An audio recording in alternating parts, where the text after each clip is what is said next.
Okay, here are my thoughts 1 week post-election results from a law school educated illegal immigrant. Just kidding. The correct term is an undocumented immigrant. No human being is illegal. Don't be weird. Woman of color with a fuck ton of pretty privilege. Also, I decided I am done being humble, and I had an epiphany that the only people who want me to be humble are people who believe that they stand to benefit from me not celebrating the miracle that is me. And I am a miracle, and the gag is that you're a miracle too, whether you realize it or not. I'm not saying that to be sweet.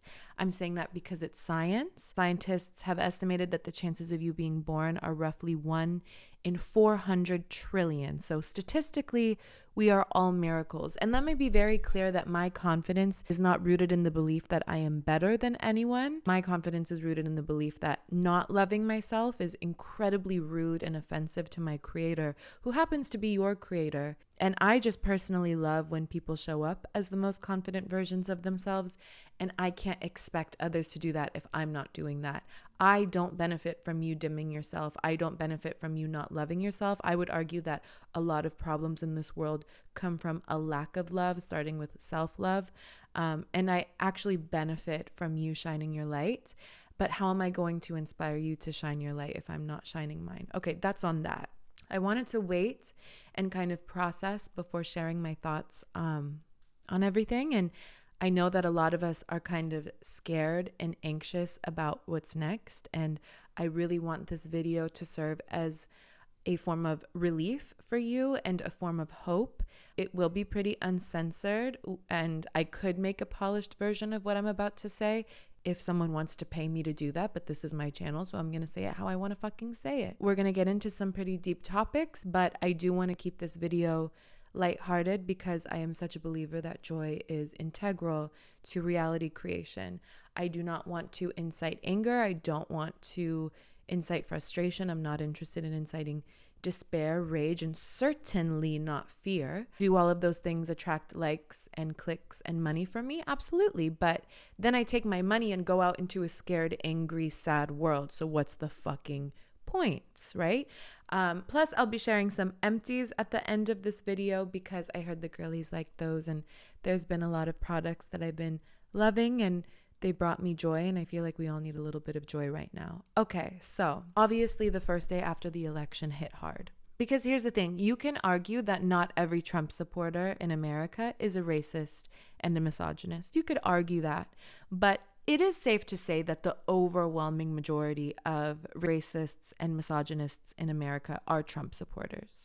For the most part, right? Can we agree on that? So policy aside, I just felt like a deep pain because I feel like every American who maybe had to hide their discriminatory thoughts and beliefs all of a sudden got this validation and permission to feel comfortable in this us versus them mindset, which, by the way, is an illusion. There is no us versus them. We are all roommates on earth, but we'll get into that later. But of course, I couldn't help but feel deeply terrified for minorities across America, especially those in service positions, become more vulnerable to the hatred and otherization, whether it's in the form of microaggressions or just straight up violence.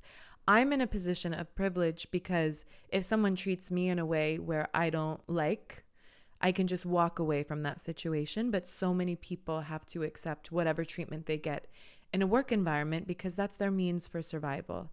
So that was really hurting me. And then a couple of days later, after the election, I witnessed something I didn't expect, and that was the left turning on itself. Communities saying that Latinos and Arabs are at fault for Trump's victory, and they couldn't wait to see undocumented folks get deported, and they couldn't wait to secure their beachfront property in Gaza, and they couldn't wait to order their ice brown oat milkshake and espresso from Starbucks.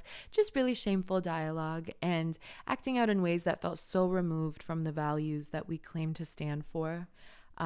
It was all, very heartbreaking. And it's one thing to be attacked by the people you expect to be attacked by, but it's so different to see your allies turn on you. But I choose to believe that these reactions come from trauma. like a hurt people type situation. In the same way that like a traumatized puppy will bite someone innocent as a defense mechanism, but with time and rehabilitation wouldn't hurt a fly. That's what I believe. And I'm going to say something, and I just want you to hear me out, because maybe the same is true for the political right as well. I saw a post and it said, we may be angry and grieving, and we should care for ourselves, but we must remember it's not people who are the enemy. It's the cycles of cruelty and violence that have been normalized by our culture. I believe humanity is inherently good and no one is beyond saving. If we want to create a better world, we must embody the compassion, kindness, and empathy that we want to see. Trump supporters are trapped in the same system of domination and exploitation that affects us all. When we see them as fellow humans navigating a complex world, we step out of the cycle of division that props up this oppressive system. And I read that post and I really liked it. And then I went into the comment section and it was brutal. It was fucked. Everyone was like, this is a shit take. What white woman wrote this? Absolutely not. It's not too late to delete this. And granted, the title of the post was, I love you, Trump supporter, which is purposefully provocative. But I want to go out on a limb here and offer a different perspective. Because we're all in a maze of trauma and scarcity mindsets. That's what I believe. Let me explain. Psychologically speaking, we are more motivated to avoid losing something than we are motivated to gain something. The theory of loss aversion, our deep fear of losing something, was identified by psychologists Kahneman and Tversky in 1979. They found that losing $100 feels far worse than gaining $100 feels good, even though those amounts are the same. And this speaks to something fundamental. When people feel their privilege slipping, they interpret it as a loss, as something to fear. So when people of color and women claim independence and equality, some people feel like their power diminishes. It's a scarcity mindset at work, this idea that more for you means less for me. It's not controversial to say that white people and men have lost their ability to exploit over the years in America, right? Their ability to exploit was dependent on the lack of independence of everyone who was not white and not men, women and minorities. So every time women and minorities gain a form of independence, white men lose the ability to benefit from them. And we all know there is a long way to go when it comes to equality in this country. And through courage and through sacrifice, minorities have been persistently gaining independence over the years, as they should. I believe every person on this planet should have the right to independence. And when white people hear, give me liberty or give me death, it's vibes. But when white people hear non-white people say, give me liberty or give me death, it's entitlement, it's rioting, it's terrorism. And I think in part there is a fear that oppressors have. And that is that if they're not the ones oppressing, then they have no choice but to identify as the oppressed, which is kind of an extension of like a kill or be killed mentality. It's very zero-sum, and it's rooted in a scarcity mindset. The idea that you have something to lose can only exist in a scarcity mindset. When you live in an abundance mindset, you know that you have nothing to lose by someone else winning, and you have nothing to gain from someone else losing. And what's really fascinating to me is that religion is like such an important institution to the right. And any religion is based in an abundance mindset. It's this idea that God is abundant and miracles are everywhere and nothing's impossible and fear not and never fear.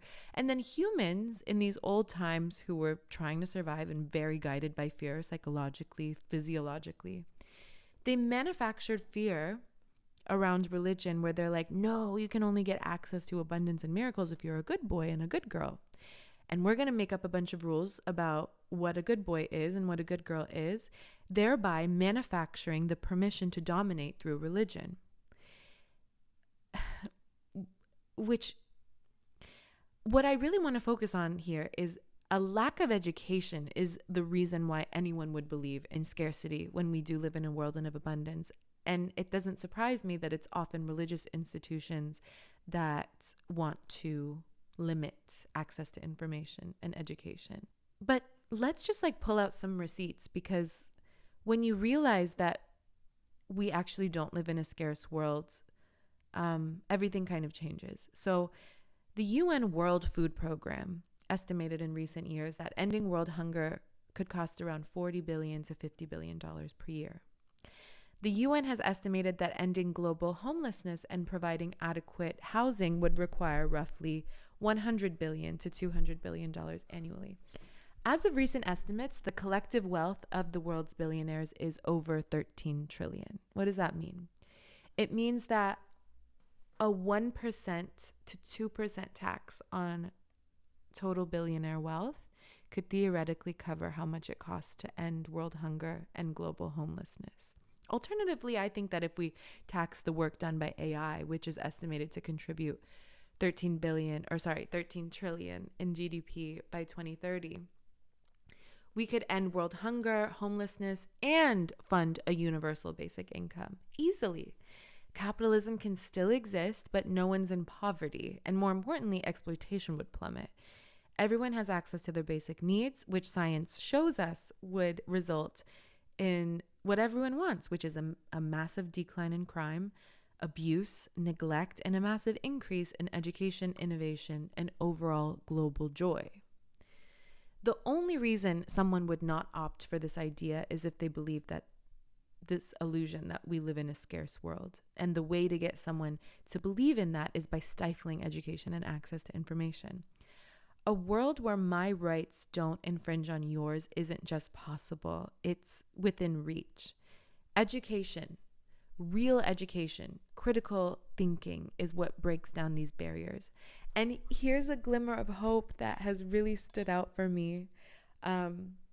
And that is that speech and debate is finally making waves in mainstream media. If you know me, you know I have been shouting from the motherfucking rooftops for years now that speech and debate needs to be more popularized. Never before have I seen debate in mainstream media the way I have in the last couple of weeks even, which makes me so fucking giddy. Speech and debate has taught me to think critically, to empathize, to understand complex perspectives. And if we imagine every kid in America having the ability to think critically and speak with empathy, like the ripple effect that would have, I think would be more powerful than any other policy decision, which is why I'm such a huge advocate of making speech and debate mandatory for K through 12 across America, across the world. The more we debate and the more we talk, the more we realize that we have way more in common than we think. And when we're unified, like think of the human body. The human body is so miraculous, and it works because you have all of the cells in your body working together for a mission. When your body turns on itself, that like is the definition of cancer, I think, right? Here's what I know for sure. Right now, technology is changing everything quickly. We can all agree on this. This is not controversial. Technology, and specifically machine learning, is undoubtedly rapidly changing everything from healthcare to drug discovery to predictive analytics, fraud detection, self-driving cars, energy efficiency, adaptive learning platforms, deepfake and generative content, privacy. The list goes on. Never mind that our legal system can't keep up with the change in technology because of how difficult it is to change the law, which is what I focus on most in law school. But the inability for the legal system to adapt to change is what's going to cause it to ultimately implode unless something is done, perhaps ironically with the aid of AI. But similarly, those who don't want to adapt to a changing world, aka conservatives, will find themselves in the same scenario because you can't fight the reality that everything is changing. All you can do is adapt. And stick with me here because I'm going to get soft for a second. I subscribe to the belief that we live in an abundant world full of miracles, which is confirmed to me every time I walk through nature, which is why I recommend it so much to everyone that I love. When we reconnect with the earth, with each other, and with ourselves, we remember that the world has everything we need to live in peace and prosperity. It's all here. We just have to choose it. But it takes each of us choosing abundance over scarcity, choosing education over ignorance, choosing love over fear. And I invite you to imagine a world where technology isn't just a tool for profit, but a way to educate and to lift people out of poverty and to eradicate hunger and to ensure that everyone has a place to call home and to help people become independent. That world is not as far-fetched as it might seem. We already have the resources, the knowledge, and the talent. All that's left is the will to make it happen. And I see that will growing stronger every day in people like us who envision a world beyond scarcity. We're at a crossroads right now where we can choose to turn away from each other in fear, or we can come together in a spirit of abundance. And that choice, as history shows us, is how movements are built, how societies evolve, and how people start to believe in the power of collective action over division. So if you're feeling tired or discouraged, take a moment, breathe deeply, and remember this work that we're doing, educating ourselves, the conversations, the small kindness, the acts of courage, speaking up, it all matters. They are the seeds of a world rooted in love and abundance. And together, I truly believe we're bringing that world closer every day. We are being given an opportunity right now to create a better world. Even despite the pain and the contrast, we have never been more aware of the ways in which these systems are flawed. And that awareness is a huge step forward. That awareness represents so much progress, because up until now, like, no one was even talking about these things or thinking about them. And awareness is literally, it means we're like halfway there in getting to a world where we can actually change the system so that they aren't flawed and that they aren't so unfair. I always say, like, to change a bad habit is only 4 steps, and awareness already means you're halfway there, because you start from not knowing the misbehavior, not knowing you're doing the wrong thing. Then you go to awareness that you're doing the wrong thing. And then you move to awareness that you're doing the right thing before you move to a lack of awareness that you're doing the right thing, because it's so ingrained in who you are. When we see what we don't want, it refines our ability to understand and know what we do want. And when we do know what we want, we can create that. We have to understand our desire before we can create from that place. And so I really do believe that, like, the best days are ahead of us. I think that we have never been closer to a world that is rooted in love and abundance. I feel so optimistic. I feel so hopeful. I feel like we are on the brink of a new renaissance. And so much in part thanks to technology, which I feel like is an angel sent from God. I'm so grateful that you're here. And I'm grateful if you are staying hopeful, and I'm grateful if you are helping to build a future that we can all be proud of and that we can all enjoy together. I want you to be hard on the systems, but please be gentle and soft with each other, because, like I said, we are all roommates on earth. We're all in this together. We are all cells in the same body. We are all leaves on the same tree. There is no us versus them. And I want us to have as good of an experience as we possibly can together. So let's get into these empties, because self-care and joy are a part of this journey too. And these products brought me so much joy. Hang on. First, we have the Color Fanatic 21 Essential Benefits hair protector from Pureology. I use this. This is so... Should I even keep this part? Yeah, dude, because I love this and my hair has been looking good. And it's just important to protect your hair if you're using like heat products on it. I did a lot of research. Everyone says this is the best one and it's empty and I need a new one. This Pixie Hydrating Milky Mist. I love hydrated skin and it's just nice to be able to spray hydration on instead of to apply it with my fingers. So I used the shit out of this and I really loved it. I have 5 more.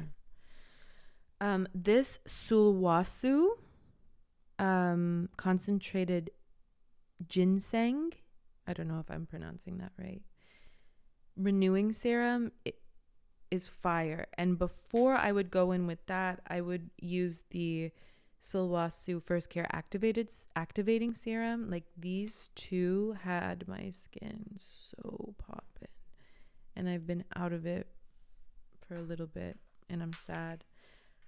What I swear by is vitamin C serum on the nose. It's a game changer. I use the Dermacare one. I think you can use any vitamin C serum, but this one I really loved. And my favorite sunscreen ever is the Water Drench Broad Spectrum SPF 45 Hyaluronic Cloud Moisturizer. I have gone through so many of these and it's time for a new one. Yeah. So I loved those products. I want you to, if you're looking, and this eyebrow pencil. I love the Huda Beauty one, but while I can't find the Huda Beauty ones, I have been using the Precisely My Brow Detailer from Benefit. Obsessed. So good. This one's done. Yeah. So yeah, we have so much to look forward to.